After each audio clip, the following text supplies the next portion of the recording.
নমস্কাৰ এছপিএন সকলোকে job master Assam চেনেললৈ স্বাগতম জনাইছো। আশা কৰোঁ সকলোৰে ভাল। উদ্যোগ আৰু বাণিজ্য বিভাগ অসমত নতুনকৈ 11টা পদ মুকলি হৈছে। আহকচোন পদখিনিৰ বিষয়ে বিতংভাৱে আলোচনা কৰোঁ। ভিডিঅ'টো আপোনালোকে অলপো স্কিপ নকৰাকৈ শেষলৈকে চাব, তেতিয়াহে ভালদৰে বুজিব পাৰিব এই পদখিনিৰ বাবে কোৱালিফিকেশ্যন কিমান লাগিব, জবৰ লোকেশ্যন ক'ত হ'ব আৰু চেলাৰী কিমান হ'ব।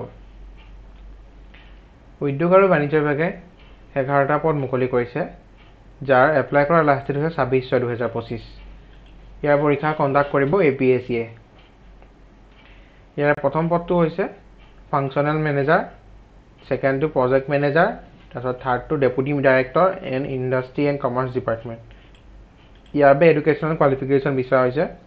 Candidate must have at least bachelor degree in any branch of engineering or in arts or science or commerce of a university or any other institution in India or abroad recognized by the government for purpose with minimum second class honor and any specific subject or distinction in degree courses.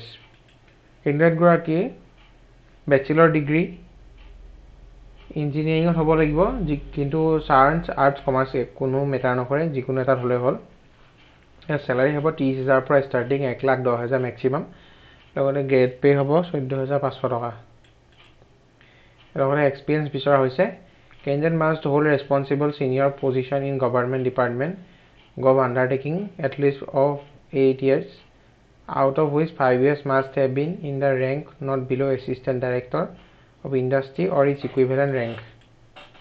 কেণ্ডিডেটগৰাকীয়ে minimum 8 বছৰ বা 5 বছৰৰ এটা গভৰ্ণমেণ্টৰ sector আপোনালোকে work কৰা হ'ব লাগিব। লগতে আদাৰ ক্ৰাইটেৰিয়া কিছুমান প্ৰদান কৰিছে। কেণ্ডিডেটগৰাকী চিটিজেনশ্বিপ ইণ্ডিয়াৰ হ'ব লাগিব। কেণ্ডিডেটগৰাকী পাৰ্মানেণ্ট ৰেচিডেণ্ট আছামৰ হ'ব লাগিব। লগতে তেখেতৰ PRC ইছ্যু থাকিব লাগিব। লগতে এক্সচেঞ্জৰ ৰেজিষ্ট্ৰেশ্যন হ'ব লাগিব। আৰু লগতে কেণ্ডিডেটগৰাকীয়ে স্মল ফেমিলি নৰ্মছৰ ক্ৰাইটেৰিয়া ফুলফিল কৰা হ'ব লাগিব। মানে ইয়াৰ অৰ্থ হৈছে কেণ্ডিডেটগৰাকীও ঘৰত যদি তেখেত চিলড্ৰেন মানে কেণ্ডিডেট হয়, তেখেতৰ ভায়েক বা এজন হ'ব লাগিব বা তাতোধিক হ'ব নোৱাৰিব, দুজনেই মেক্সিমাম হয়।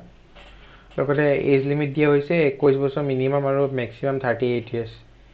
SC বাবে 5 বছৰ, ST বাবে 5 বছৰ, OBC বাবে 3 বছৰ, PWBD বাবে 10 বছৰ ৰিলেক্সেশ্যন প্ৰদান কৰা হৈছে।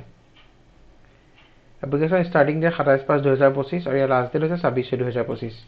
Application fees SC, ST, BPL, PWD বাবে 47 টকা 20 পইচা, OBC বাবে 197 টকা 20 পইচা, জেনেৰেলৰ বাবে 297 টকা 20 পইচা। কিদৰে এপ্লাই কৰিব? আপোনালোকে APSC অফিচিয়েল ৱেবছাইটটোত গৈ প্ৰথম ৰেজিষ্ট্ৰেশ্যন কৰি ল'ব। ৰেজিষ্ট্ৰেশ্যন কৰিবলৈ আপোনালোকৰ নিজৰ পাৰ্চনেল ডিটেইলছখিনি লাগিব, লগতে Aadhaar card, PAN card, bank passbook সকলোখিনি দি প্ৰথম ৰেজিষ্ট্ৰেশ্যন কৰি ল'ব। তাৰপিছত লগ ইন কৰিব। লগ ইনত আপোনালোকে নিজৰ সকলোখিনি যিমানখিনি কোৱালিফিকেশ্যন চাৰ্টিফিকেট আছে সেইখিনি PDF বনাই ছাবমিট কৰিব। তাৰপিছত এক্সচেঞ্জৰ registration number, PRC, PAN card, Aadhaar card সকলোখিনি আকৌ পুনৰ ছাবমিট কৰি পেলাই নিজৰ passport size photographer signature PDF বনাই ছাবমিট কৰিব। তাৰপিছত ফিজটো পে' কৰিব লাগিব। ফিজটো পে' কৰাৰ লগে লগে এটা ৰেফাৰেঞ্চ ID জেনেৰেট হ'ব। ৰেফাৰেঞ্চ আইডিটো লগত ৰাখি থ'ব। ফিউচাৰ যেতিয়া এডমিট কাৰ্ড অন কৰিব, ৰেফাৰেঞ্চ আইডিটো আপোনালোকক বহুতখিনি হেল্প কৰিব। এইখন হৈছে অফিচিয়েল নটিফিকেশ্যনখন। মই যিখিনি কথা ক'লোঁ গোটেইখিনি ক্লিয়াৰলি মেনশ্যন হৈ আছে।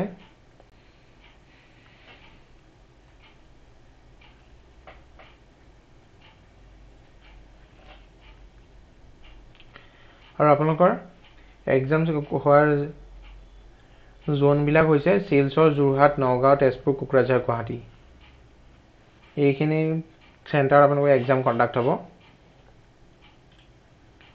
ইমানখিনি আছিলে উদ্যোগ আৰু বাণিজ্য বিভাগত মুকলি হোৱা 11টা পদৰ এটা ডিটেইল ডিছকাশ্যন। আশা কৰোঁ আপোনালোকে ভিডিঅ'টো চাই ভাল পালে। যদি ভিডিঅ'টো চাই অলপ হ'লেও লাভজনক হ'ল বুলি ভাবিছে তেন্তে লাইক কৰিব, লগৰ বন্ধু বান্ধৱীৰ সৈতে শ্বেয়াৰ কৰিব, লগতে চেনেলটো ছাবস্ক্ৰাইব কৰিবলৈ নাপাহৰিব। ধন্যবাদ।